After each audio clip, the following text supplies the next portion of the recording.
1 नवंबर को करवा चौथ, पूजा का शुभ मुहूर्त, सामग्री और व्रत कथा। करवा चौथ का पर्व चौथे दिन की चांदनी को देखकर प्रारंभ होता है। महिलाएं निर्जला व्रत रखती हैं और सूर्यास्त के समय पूजा अर्चना करती हैं। इस दिन उन्हें पति की लंबी आयु और सुख समृद्धि की कामना करती हैं। करवा चौथ पूजा सामग्री: मिट्टी या तांबे का करवा, ढक्कन, सीप, फूल, माला, करवा चौथ की थाली, छलनी।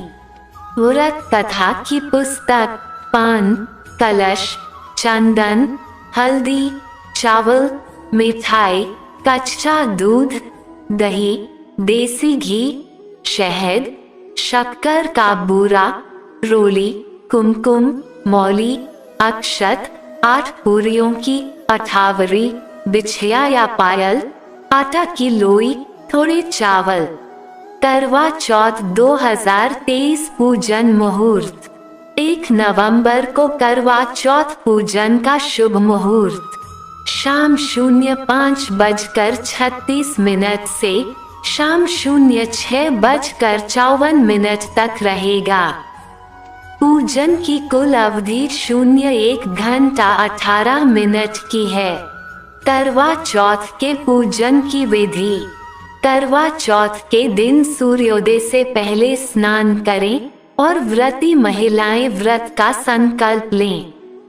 इसके बाद पूरे दिन निर्जला व्रत रख शाम को चंद्रमा के उदय होने पर तुलसी माता के समीप गौरी गणपति, भगवान शिव, पार्वती, कार्तिकेय, गणेश और चंद्रमा का पूजन करती हैं। चंद्रमा की पूजा कर 7 बार गोल घूमकर अर्घ्य दिया जाता है। विधि विधान से पूजन करने के बाद करवा चौथ की कथा सुने और स्वयं वाचन कर सकते हैं।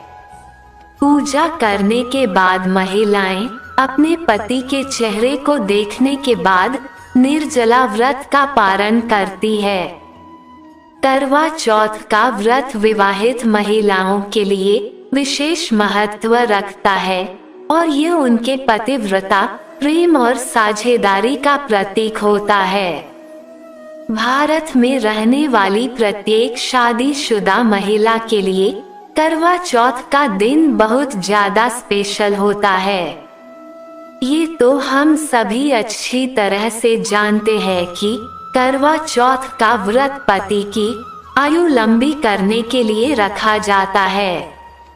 चलिए अब हम आपको करवा चौथ व्रत कथा बता रहे हैं।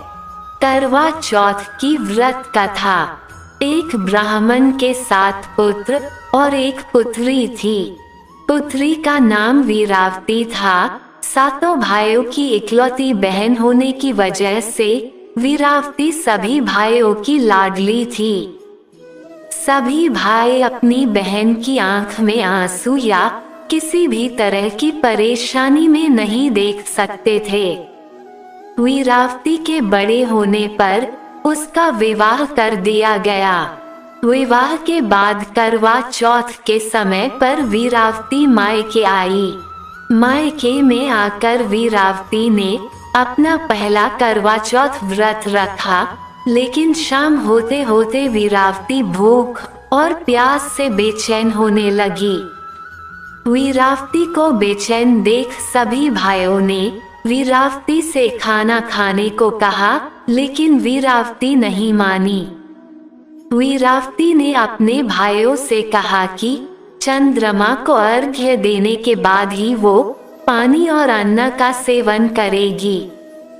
भाइयों से बहन की हालत देखी नहीं गई और उन्होंने चंद्रमा को जल्दी उगाने का एक उपाय ढूंढा। वीरावती का एक भाई पीपल के पेड़ पर चढ़ गया और उसने एक दीपक जलाकर छलनी की ओट में इस तरह रखा जिसे अगर कोई दूर से देखे तो वो बिल्कुल चांद की तरह दिखाई दे। फिर दूसरे भाई ने वीरावती को बताया कि चांद निकल गया है, तुम चांद को अर्घ्य देकर अपना व्रत खोल लो। भाई पर विश्वास करके वीरावती ने चांद को अर्घ्य या देकर खाना खाने बैठ गई। वीरावती ने जैसे ही खाना खाना शुरू किया तो पहले टुकड़े में छींक आई, दूसरे टुकड़े में बाल आया और तीसरा टुकड़ा मुंह में डालते ही पति की मृत्यु की खबर पहुंच गई। तभी वीरावती की भाभीियों ने सच्चाई बताते हुए कहा कि करवा चौथ का व्रत विधिवत न करने की वजह से ये सब हुआ है। उसके बाद जब भगवान इंद्र की पत्नी इंद्राणी धरती पर भ्रमण कर रही थी, तब वीरावती ने उनसे अपने पति को पुनर्जीवित करने की प्रार्थना की। देवी इंद्राणी ने वीरावती से कहा कि करवा चौथ का व्रत पूर्ण श्रद्धा और विधि विधान से करने के बाद ही तुम्हारा पति जीवित होगा।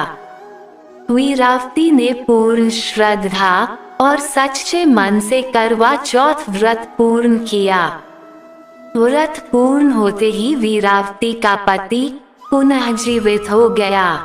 करवा चौथ की पूजा करने के बाद करवा माता से अपने पति की लंबी आयु की कामना करनी चाहिए।